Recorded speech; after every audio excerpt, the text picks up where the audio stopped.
आज की इस वीडियो में हम बात करने वाले हैं एएनएम एंट्रेंस एग्ज़ाम 2025 के बारे में, जो 27 जुलाई 2025 यानी रविवार को संपन्न हुआ। दोस्तों, मैंने इस वीडियो के अंदर क्वेश्चंस का एनालिसिस करके उसका सटीक आंसर की बताया है। तो चलिए अब बात करते हैं एएनएम एंट्रेंस एग्ज़ाम 2025 के उन सवालों की जो इस बार पूछे गए हैं। चलिए दोस्तों, शुरू करते हैं। ये क्वेश्चन सिर्फ बुलेटिन है। हो सकता है आपका ए हो, बी हो या सी हो या डी हो, तो इससे कोई दिक्कत नहीं है। क्वेश्चन सेम ही रहते हैं। क्वेश्चन का नंबर बस आगे पीछे कर दिया जाता है। पहला सामान्य विज्ञान से क्वेश्चन है, मिथेनिक अम्ल प्राकृतिक रूप से किसमें पाया जाता है? मिथेनिक अम्ल का दूसरा नाम दोस्तों फॉर्मिक एसिड है, जो कि चींटी के डंक, नेटल के डंक यानी नेटल यानी बिच्छू बिच्छू के डंक, तो चींटी और नेटल के डंक दोनों में ही पाया जाता है, इसलिए इसका राइट आंसर डी होगा। जिप्सम में क्रिस्टलीकरण जल के रूप में उपस्थित जल के अणुओं की संख्या। दोस्तों, जो जिप्सम का फॉर्मूला है वो होता है आपका H2SO4 डॉट 2H2, और यहाँ जल का अणु की संख्या पूछा गया है, तो इसलिए यह आपका आंसर होगा डी। क्वेश्चन है तीसरा, निम्नलिखित में से कौन सा कथन क्षार धातुओं के लिए सत्य है? ये दूसरा प्रश्न है और इसका सही जवाब है सी। इनका घनत्व कम और गलनांक कम होता है। दोस्तों, मैं इस वीडियो में बहुत ज़्यादा एक्सप्लेन नहीं करूँगा, नहीं तो वीडियो बहुत लेंथी हो जाएगा, क्योंकि 100 क्वेश्चन है, इसलिए मैं सिर्फ इसमें आंसर बता रहा हूँ। अगर आपको इस पर पर्टिकुलर किसी सब्जेक्ट पर आपको अलग से एक्सप्लेनेशन वीडियो चाहिए, तो आप मुझे कमेंट करें कमेंट सेक्शन पर कि आपको किसके ऊपर वीडियो चाहिए, मैं वीडियो बना दूंगा। चौथा क्वेश्चन है आपका, जब नाइट्रिक एसिड के साथ कोई धातु अभिक्रिया करती है तो हाइड्रोजन गैस मुक्त नहीं होती है, क्योंकि? तो इसका आंसर है आपका HNO3 एक प्रबल ऑक्सीकारक है। ये स्ट्रॉन्ग ऑक्सीजन एजेंट है, इसलिए इसमें हाइड्रोजन गैस मुक्त नहीं होता है। अधिकतर में हाइड्रोजन गैस मुक्त होता है, पर HNO3 में नहीं होता है। पांचवा है, सोडियम क्लोराइड के लिए निम्नलिखित में से कौन सा कथन सत्य है? ये कथन दिया हुआ है, पढ़ते हैं। सोडियम क्लोराइड अणु के रूप में पाया जाता है, सही है। सोडियम क्लोराइड विपरीत आवेशित आयनों के समूह के रूप में पाया जाता है, ये भी सही है। सोडियम और क्लोराइड आयन प्रबल स्थिर वैद्युत बल द्वारा एक साथ बंधे रहते हैं, ये भी सही है। सोडियम और क्लोराइड आयन विपरीत आवेश होते हैं, ये भी सही है। तो इसलिए इसका आंसर ये हो जाएगा दोस्तों। अगला क्वेश्चन है, निम्नलिखित में से कौन सा कथन लेंस के प्रकाशिक बिंदु पर सही है? तो इसका आंसर हो जाएगा दोस्तों बी। बी सही है। यह लेंस के बाहर वक्रता के दो केंद्रों के बीच स्थित होता है। अगला क्वेश्चन है, कौन सी घटना प्रेसबायोपिया से पीड़ित व्यक्ति को द्विफोकल यानी बाइफोकल लेंस का उपयोग करने की सहमति देती है? तो ये आपका आंसर बी होगा, नेत्र लेंस के। जब हम लोग प्रिज्म में श्वेत प्रकाश यानी सनलाइट को पास करते हैं, तो वो अलग अलग रंगों में विभाजित हो जाता है, क्योंकि प्रिज्म की सतहों के द्वारा अवशोषण कर लिया जाता है। अगला क्वेश्चन है, सूर्योदय होने से पहले और अस्त होने के बाद भी क्यों दिखाई देता है? उदय होने से पहले और अस्त के बाद भी दिखाई क्यों देता है, ये क्वेश्चन है। तो ये आपका वायुमंडलीय अपवर्तन के कारण होता है दोस्तों। ध्यान रखिएगा, ये क्वेश्चन तभी सही होता जब क्वेश्चन ये पूछा जाता कि सूर्योदय होने से पहले और सूर्यास्त होने के बाद आसमान रक्ताभ क्यों दिखाई देता है? रक्ताभ यानी लालिमा, लालिमा क्यों दिखती है? अगर लालिमा पूछा जाता तो ये होता, ये कह रहा है कि सूर्य उदय होने से पहले ही सूर्य दिखता है, तो वो आपका वायुमंडलीय अपवर्तन के कारण। अगला क्वेश्चन है, ग्रह तारों की तरफ क्यों नहीं टिमटिमाते हैं? ग्रह तारों की तरफ क्यों नहीं टिमटिमाते हैं? इसका आंसर यही है, वे विस्तारित स्रोत के रूप में दिखाई देते हैं, वायुमंडलीय प्रभावों का अवशोष निकलते हैं, तो ये सही है।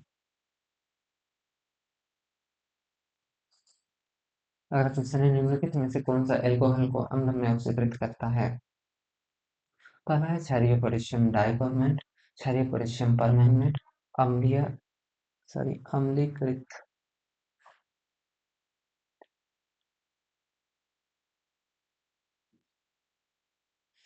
निम्नलिखित में से कौन सा अल्कोहल को अम्ल में ऑक्सीकृत करता है?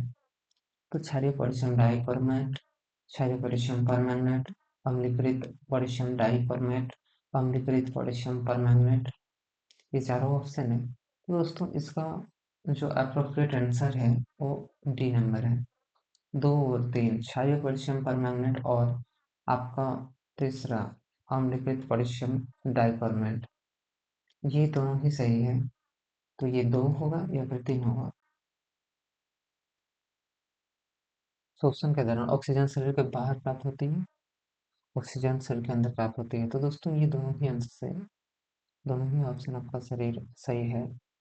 कारण यही है दोस्तों, ऑक्सीजन शरीर के बाहर भी मिलती है, ठीक है, लेकिन जब हम लोग एयर को अपने नाक के थ्रू अंदर करते हैं तो वो फिल्टर होके फिर अंदर में भी ऑक्सीजन बनती है। तो इसलिए दोनों ही आंसर सही होगा। अगला क्वेश्चन है, आहार नाल का सबसे लंबा भाग जिसमें व्यापकता होती है। सबसे लंबा अगर आहार नाल की भाग पूछा जाए, ध्यान रखिए दोस्तों, छोटी आंत होगी जो बहुत लंबी होती है। जलीय जंतु में श्वसन दर स्थलीय जंतु की तुलना में तेज होती है, क्योंकि क्योंकि हवा की तुलना में घुली हुई ऑक्सीजन की मात्रा आपका कम होती है पानी के अंदर, इसलिए हम लोग बहुत जल्दी जल्दी सांस लेते हैं।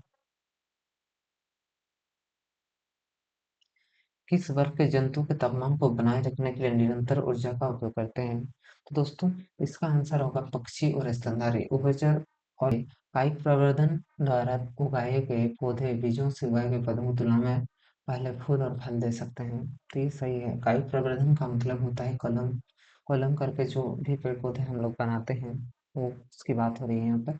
कथन भी, कायिक प्रवर्धन द्वारा उगाए गए सभी पौधे आनुवंशिक रूप से अपने जनकों से भिन्न होते हैं। दोस्तों ये जरूरी नहीं है कि अपने जनकों से भिन्न हो हमेशा, कभी कभी हो सकता है पर हमेशा नहीं। तो पहला सही है, दूसरा गलत है। तो इसका सही आंसर होगा ए। यौवन आरंभ के दौरान यानी एडोलसेंस के दौरान हमारे शरीर में क्या क्या परिवर्तन आते हैं? तो पहला ही सही है इसका। शरीर की सामान्य वृद्धि दर बढ़ जाती है, जल्दी जल्दी बड़े होने लगते हैं और प्रजनन ऊतक परिपक्व होने लगते हैं। पुरुष प्रजनन तंत्र में वो संरचना जिसमें मुख्य रूप से आनुवांशिक पदार्थ होते हैं वह है आपका, पुरुष प्रजनन में शुक्राणु होते हैं और स्त्री में अंडाणु होते हैं। मेंडल के अनुसार लैंगिक प्रजनन करने वाले जीवों में लक्षणों को नियंत्रित करने वाले कारकों की प्रतियों की संख्या कितनी है? तो 4 है।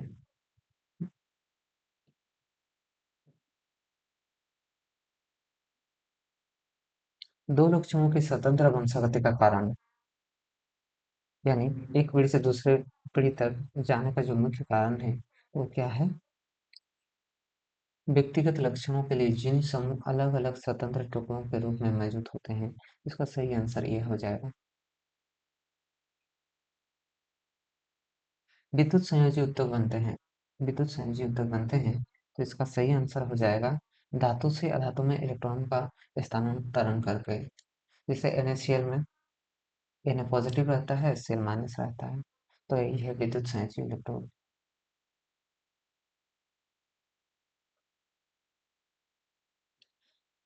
दोस्तों कार्बनिक यौगिकों के संबंध में निम्नलिखित में से कौन सा कथन असत्य है? असत्य पूछा गया है।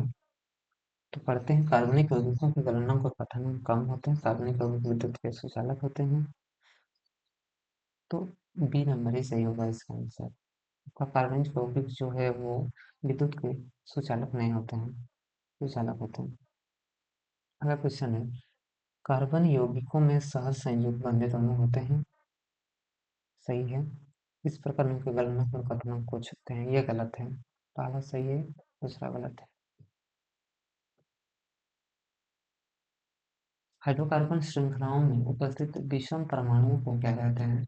हाइड्रोजन श्रृंखलाओं में उपस्थित विषम परमाणुओं को क्रियात्मक समूह कहते हैं।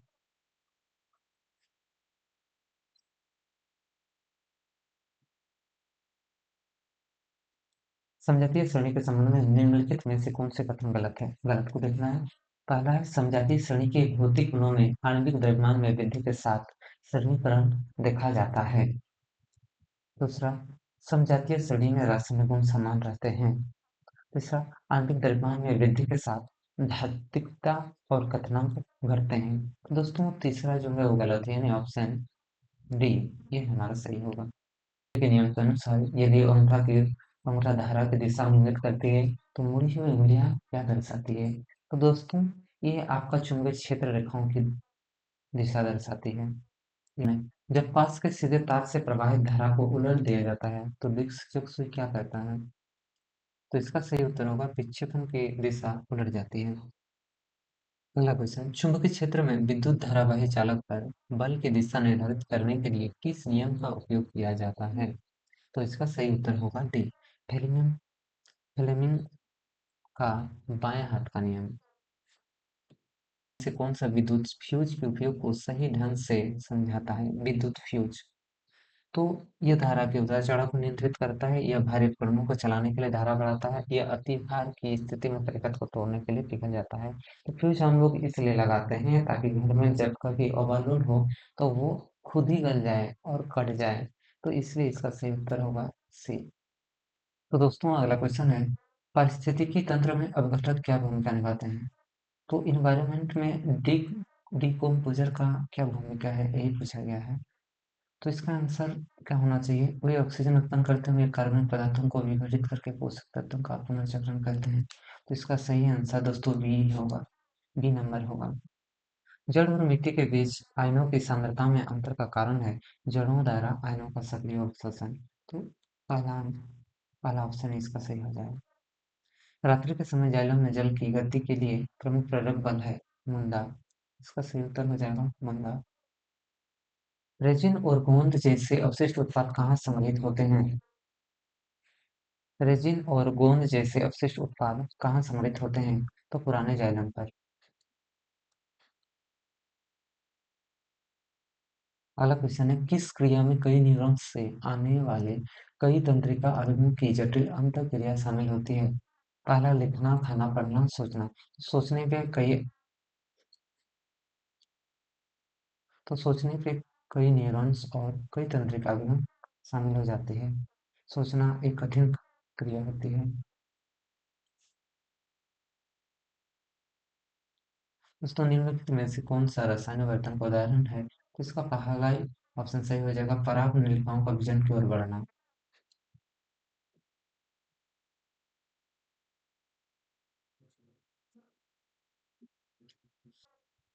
निम्नलिखित में से कौन सा कथन सबसे अच्छी तरह से बताता है कि कमरे में रोशनी होने पर वस्तुएं दिखाई क्यों देती है?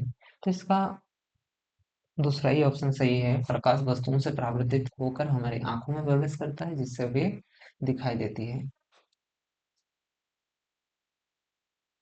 समतल दर्पण से प्रकाश के परावर्तन के संबंध में निम्नलिखित में से कौन सा कथन सही है? तो इसका उत्तर हो जाएगा दोस्तों डी, बनने वाला प्रतिबिंब आभासी, सीधा, पार्श्विक रूप से उल्टा और वस्तु के बराबर आकार का होता है।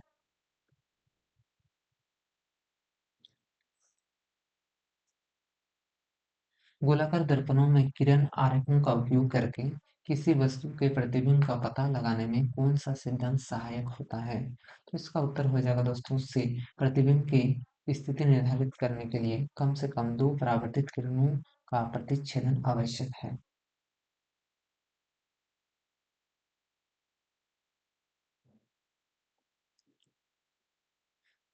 पानी से भरे टैंक का तल उठा हुआ क्यों दिखाई देता है? या ग्लास में रखी पेंसिल विस्थापित क्यों दिखाई देती है, यानी पेंसिल टेढ़ी क्यों दिखाई देती है? क्वेश्चन है, विभिन्न पारदर्शी माध्यमों के बीच से गुजरते समय प्रकाश की दिशा बदल जाती है। तो इसका सही उत्तर सी है।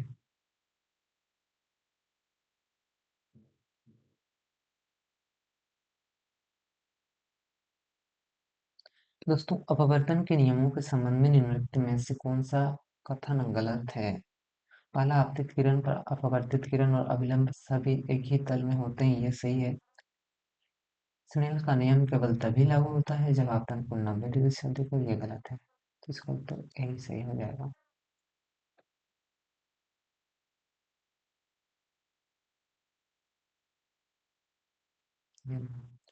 ऑक्सीकरण को रोकने के लिए वसा और तेल युक्त खाद्य पदार्थों में मिलाए जाने वाले पदार्थ को क्या कहते हैं? तो इसको प्रतिऑक्सीकारक कहते हैं, antioxidant agent.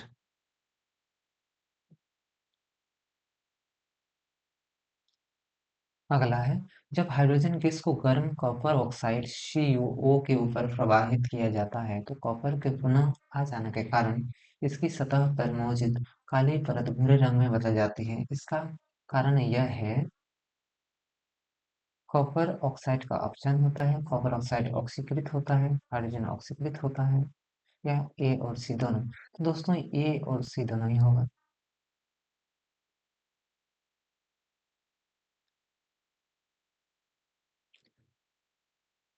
Zn plus H2SO4 Zn SO4 plus H2 बनता है। दी गई अभिक्रिया में अभिकारकों यानी LHS लेफ्ट हैंड साइड के लिए परमाणु की संख्या का सही संयोजन कौन सा है? तो लेफ्ट हैंड साइड को देखिए, Zn 1 है, ठीक है, H2 2 है, ये भी ठीक है।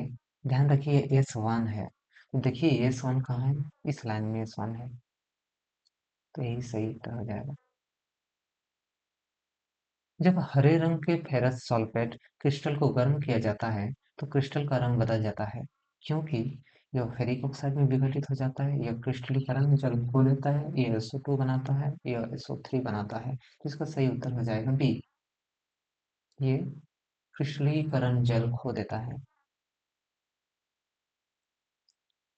दांतों को साफ करने के लिए टूथपेस्ट का उपयोग क्यों किया जाता है, यानी हम लोग ब्रश क्यों करते हैं? तो इसका सिंपल सा सही उत्तर हो जाएगा सी, टूथपेस्ट क्षारीय होने के कारण अतिरिक्त अम्ल को उदासीन करता है और दांतों की सड़न को रोकता है।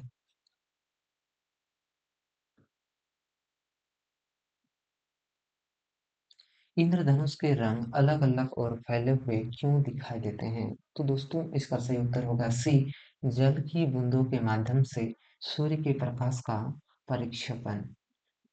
देखिए दोस्तों, इंद्रधनुष हमें बारिश के महीनों में ही अधिक दिखते हैं, जब हल्की हल्की बारिश हो और दूसरी तरफ सूर्य निकला हो, तभी आपको इंद्रधनुष देखने को मिलेगा, या फिर अर्ली मॉर्निंग में। दोस्तों, कौन सा कथन धातु के तार में धारा की पारंपरिक दिशा का वर्णन करता है? कौन सा कथन धातु के तार में धारा की पारंपरिक दिशा का वर्णन करता है? दोस्तों इसका सही उत्तर होगा सी, इलेक्ट्रॉन प्रवाह की दिशा के विपरीत। प्रतिरोधकों के श्रेणीक्रम परिपथ में कुल प्रतिरोध निम्न होता है। प्रतिरोधकों के श्रेणीक्रम परिपथ में कुल प्रतिरोध निम्न होता है, तो इसका सही उत्तर हो जाएगा का डी, सभी व्यक्तिगत प्रतिरोधकों का योग। किस प्रकार के संयोजन में कुल प्रतिरोध व्यक्तिगत प्रतिरोधकों से कम हो जाता है? तो ये आपका समांतर श्रेणी में, जब समांतर क्रम में विद्युत परिपथ होंगे तो उसका कुल प्रतिरोध व्यक्तिगत प्रतिरोध से कम हो जाता है।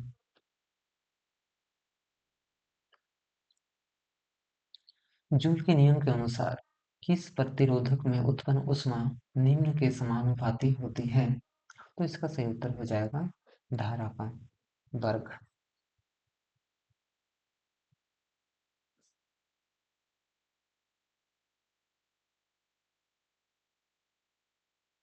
तो दोस्तों सामान्य विज्ञान को हम लोग समाप्त कर लिए, अब सामान्य ज्ञान को शुरू करते हैं। पहला क्वेश्चन है, लोकसभा का चुनाव लड़ने के लिए न्यूनतम योग्यता क्या है? दोस्तों क्वेश्चन को ध्यान से सुने, लोकसभा का चुनाव लड़ना है, ना कि वोट डालना है, तो इसलिए इसका सही उत्तर हो जाएगा बी, व्यक्ति भारत का नागरिक होना चाहिए और उसकी आयु 25 वर्ष से कम नहीं होनी चाहिए, यानी कम से कम 25 वर्ष होनी ही चाहिए आपको चुनाव लड़नी हो तो।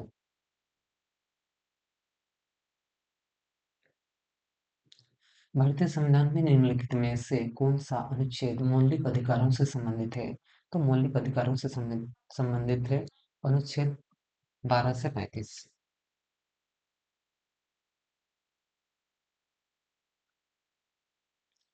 निम्नलिखित में से किस देशांतर को भारत के मानक मध्याह्न रेखा के रूप में माना गया है? तो इसका सही उत्तर होगा 82.5 degree. 32 degree and 30 minutes east को माना जाता है भारत का स्टैंडर्ड मेरिडियन।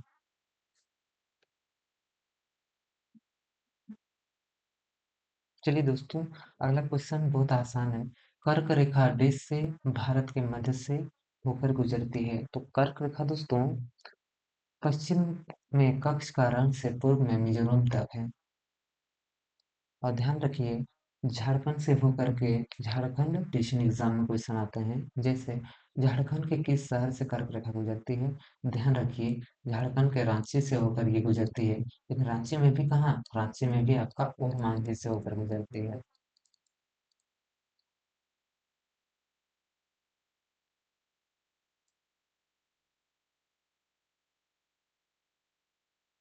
भारत के किस राज्य में वीरांगना दुर्गावती बाघ अभयारण्य स्थित है?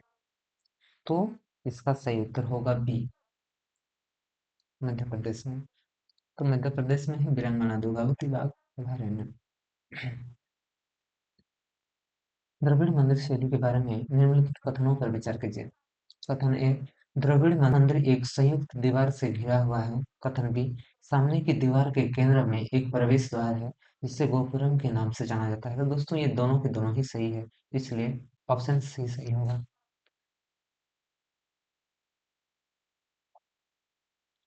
भारत की जलवायु का वर्णन किस प्रकार किया जाता है? तो भारत की जलवायु को मानसूनी जलवायु कहा जाता है।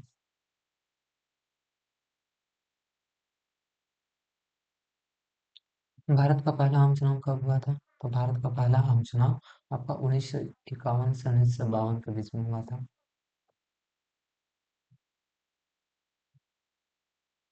वाशिंग सोडा का रासायनिक नाम क्या है? तो वाशिंग सोडा का रासायनिक नाम आपका सोडियम कार्बोनेट है।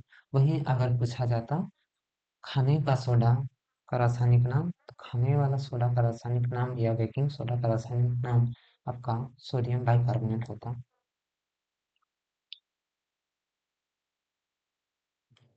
अगला क्वेश्चन है दोस्तों, भागीरथी और अलकनंदा नदियां किस स्थान पर मिलकर गंगा नदी बनाती है? तो देवप्रयाग में। इसका सही उत्तर होगा आपका देवप्रयाग। अगला क्वेश्चन है दोस्तों, भारत का संविधान कब लागू हुआ था? तो भारत का संविधान 26 जनवरी 1950 को लागू हुआ था। भारत के नियंत्रक एवं महालेखा परीक्षक की नियुक्ति किसके द्वारा की जाती है? तो इसका सही उत्तर होगा भारत के राष्ट्रपति द्वारा। भारत भारत के 52वें मुख्य न्यायाधीश के रूप में किसने शपथ ली? तो भारत के 52वें मुख्य न्यायाधीश के रूप में भूषण रामकृष्ण गोगोई, यानी ऑप्शन बी सही होगा इसका। चलिए अगला क्वेश्चन है, विद्युत धारा का एसआई मात्रक क्या है? तो विद्युत धारा का एसआई मात्रक एम्पियर होता है। जीडीपी का फुल फॉर्म है, जीडीपी का फुल फॉर्म क्या है? तो इसका फुल फॉर्म है ग्रॉस डोमेस्टिक प्रोडक्ट। भारतीय हरित क्रांति के जनक के रूप में किन्हें जाना जाता है? तो इसका उत्तर होगा एम एस स्वामीनाथन को। इसरो ने एक क्षेत्रीय नेविगेशन उपग्रह प्रणाली स्थापित की है और जिसका नाम है आपका नेव आईसी। अगला क्वेश्चन, ग्रैंड स्लैम का प्रयोग निम्नलिखित में से किस खेल में किया जाता है? तो ग्रैंड स्लैम यानी इसका प्रयोग टेनिस में होता है।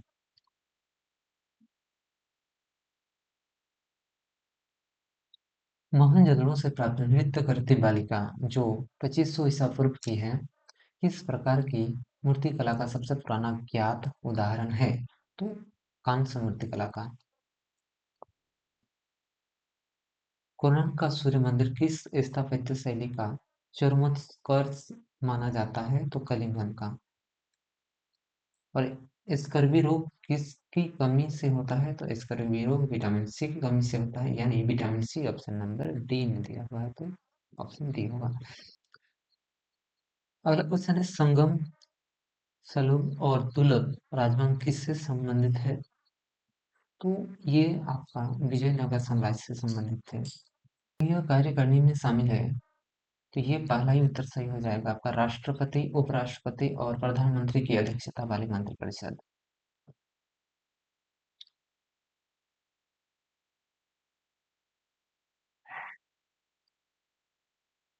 अगला क्वेश्चन है दोस्तों, राष्ट्रीय गीत वंदे मातरम देश द्वारा संस्कृत में रचा गया इसका सही उत्तर हो जाएगा बंकिम चंद्र चटर्जी।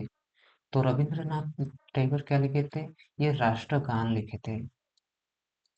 ये आपका राष्ट्रगान लिखे हैं।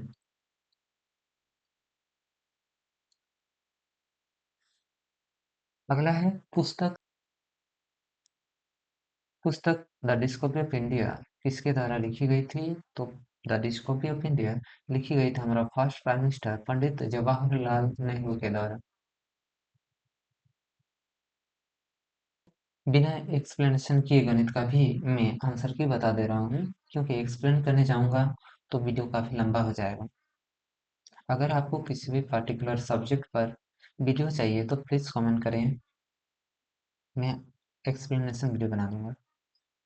तो क्वेश्चन है 750 पुरुषों की एक टुकड़ी के पास 20 सप्ताह के लिए भोजन है, तो यदि 4 सप्ताह के अंत में उन्हें 400 पुरुष द्वारा सुदृढ़ किया जाता है तो शेष भोजन कितने समय तक चलेगा? तो इसका सही उत्तर होगा दोस्तों ए 10 सप्ताह। वैसे ही 77 का सही उत्तर आपका डी होगा। तो इस प्रश्न का यानी 78 का सही उत्तर आपका 1:4 होगा। आप सोल्यूशन करके देखेंगे, आंसर आ जाएगा। 79 का उत्तर आपका बी होगा। दोस्तों इसको तो आप बिना पेपर पेन से भी कर सकते हैं। देखिए इसमें 16 है, इसमें अंडर रूट 16 आएगा, यानी इसमें 4 आएगा, और इसमें 4/4 यानी 1, तो 4 + 1 = 5। इसका उत्तर सी होगा।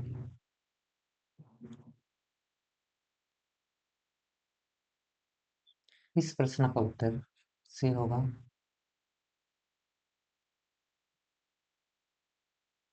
और 82 का डी होगा।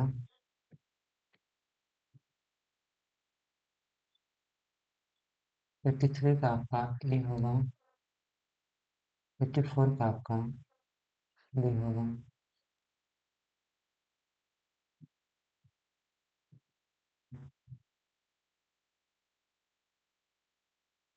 85 का भी आपका डी होगा।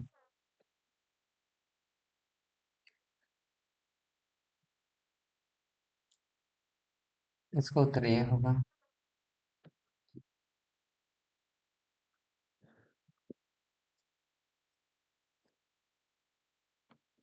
इसका भी उत्तर आपका ये होगा।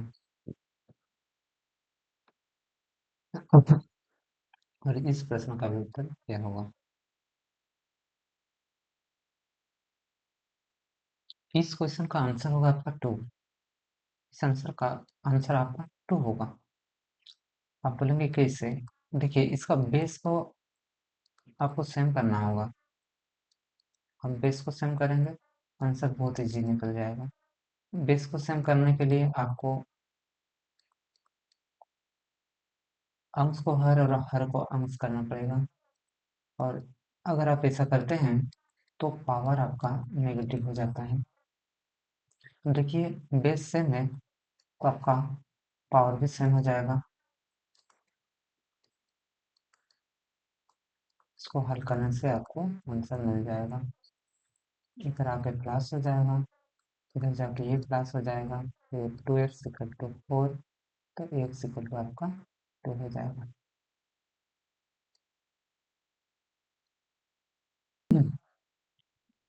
तो अगला क्वेश्चन दोस्तों, आरक्यू में केंद्र O वाले वृत्त पर एक स्पर्श रेखा है, और यदि एस क्यू 6 सेंटीमीटर है, क्यू आर 4 सेंटीमीटर है, तो क्यू आर का मान ज्ञात करें।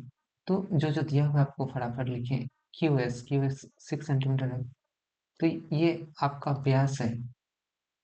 ये व्यास है, केंद्र से होते हुए जा रहे हैं, यानी व्यास है। तो ओ क्यू कितना हो जाएगा आपका? 3 सेंटीमीटर हो जाएगा, इसका आधा हो जाता है। क्यू आर 4 सेंटीमीटर, यहाँ 4 सेंटीमीटर लिखे, आपको ओ आर निकालना है।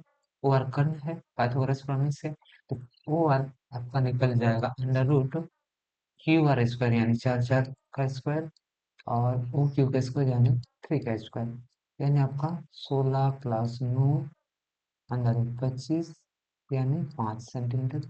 यही उत्तर है आपका।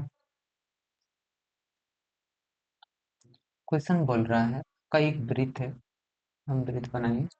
मेरा थोड़ा टेढ़ा बन गया। वृत्त को स्पर्श करते हुए दो समांतर रेखा इस तरीके से खींचिए। बोल रहा है उसका त्रिज्या 3.5 सेंटीमीटर है, तो उसके बीच की दूरी निकालना है, यानी यहाँ से यहाँ की दूरी। तो यहाँ 3.5 है तो ये भी 3.5 होगा, यानी 7 सेंटीमीटर होगा।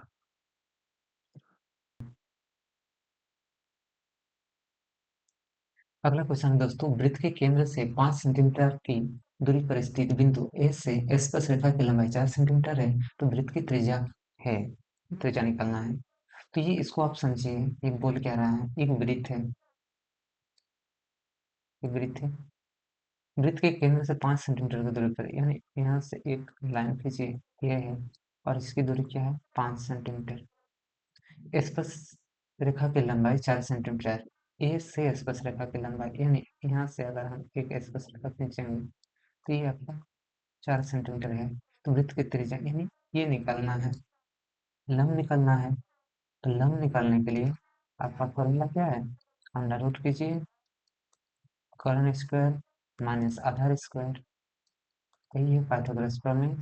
अब निकाल लीजिए कर्ण, यानी आपका जो बड़ी भुजा होती है वही कर्ण होती है, यानी 5 5 25 और 4 चौका 16, 9 आया, तो 9 का अंडर रूट कीजिए, आंसर आ जाएगा 3। तो दोस्तों अगला क्वेश्चन है, एक क्रिकेट मैच के पहले 10 ओवरों में रन रेट केवल 3.2 था। 282 रनों के लक्ष्य तक पहुंचने के लिए शेष 40 ओवरों में रन रेट क्या होना चाहिए। बहुत इजी है दोस्तों, 3.2 10 ओवर में, यानी अब तक 10 ओवर में कितना रन बन चुके हैं, ओनली 32, यानी और कितने रन बनाने हैं, 32 आपको घटाना होगा 282 में, यानी 250 रन, और 250 रन आपको कितने में बनाना है, 40 ओवर में। तो आप इससे इसको डिवाइड करेंगे तो आ जाएगा आपका 6.25, ये आपका आंसर।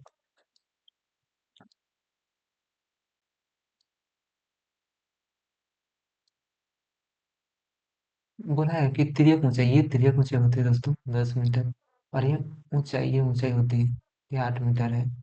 तो बोल रहा है इसका वक्र पृष्ठ क्षेत्रफल शंकु का वक्र पृष्ठ क्षेत्रफल होता है पाई आर, यानी आपको आर निकालना होगा दोस्तों।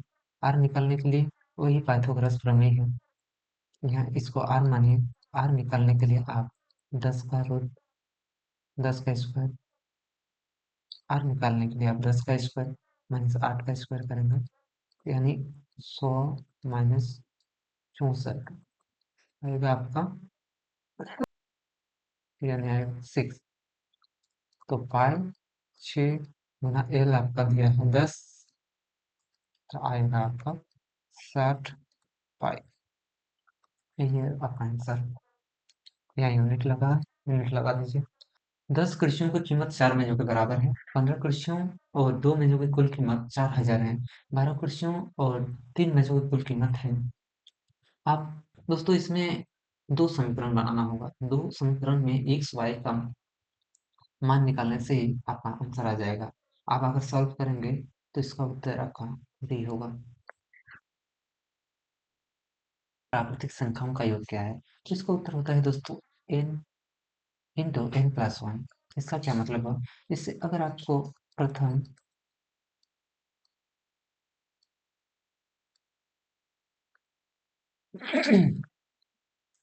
यदि आपको प्रथम 3 सम संख्याओं का योग निकालना है तो आप सम करके देखिए कितना हुआ, 6 4 10 2 12। लेकिन इस फॉर्मूले के अनुसार अगर आपको 3 सम संख्याओं का योग निकालना है तो आप 3 गुना 3 प्लस 1 कर दीजिए, तो आपका आ जाएगा। अब देखिए आगे, तो ये इसका उत्तर है। तो अगला क्वेश्चन है, एपी में यदि a n plus 5n equal to 35 हो तो सर्वंतर क्या है। तो आप ये एपी सीरीज से लिया गया सवाल है, इसको आप सॉल्व करेंगे तो आपका आंसर आएगा -5, करके देखिए हो जाएगा। अगला क्वेश्चन है, यदि दो रैखिक समीकरण एक दूसरे को प्रतिच्छेद करते हैं तो उनके हलों की संख्या कितनी होगी, ये एक होगी।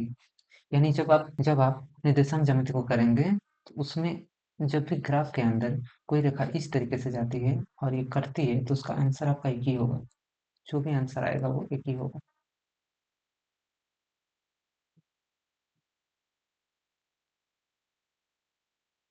दोस्तों एक अक्ष से बिंदु 4 3 की दूरी, एक अक्ष यानी यहाँ से यहाँ से आपका एक पी की दूरी है, लीजिए 4 3 है, तो इसका दूरी निकालना है। तो एक अक्ष पर कोई भी बिंदु का निर्देशन होता है x0, ठीक है। तो दूरी सूत्र से आप निकाल सकते हैं इसकी दूरी, और इसकी दूरी होगी आपका 3 उसी प्रकार बेलून का आधार क्षेत्रफल 80 स्क्वायर सेंटीमीटर है, तो यदि उसकी ऊंचाई 5 सेंटीमीटर है तो उसका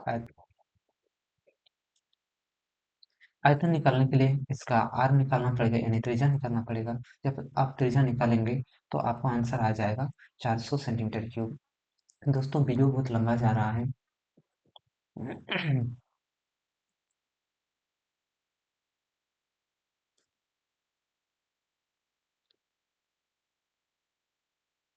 तो दोस्तों ये थे आपका 100 प्रश्न, मैंने इसका आंसर की बताया। अगर आपको डिटेल्स इसका वीडियो चाहिए तो प्लीज़ आप कमेंट कीजिए, मैं अगला वीडियो लेकर आऊँगा जिसमें इसका डिटेल्स एक्सप्लेनेशन रहेगा।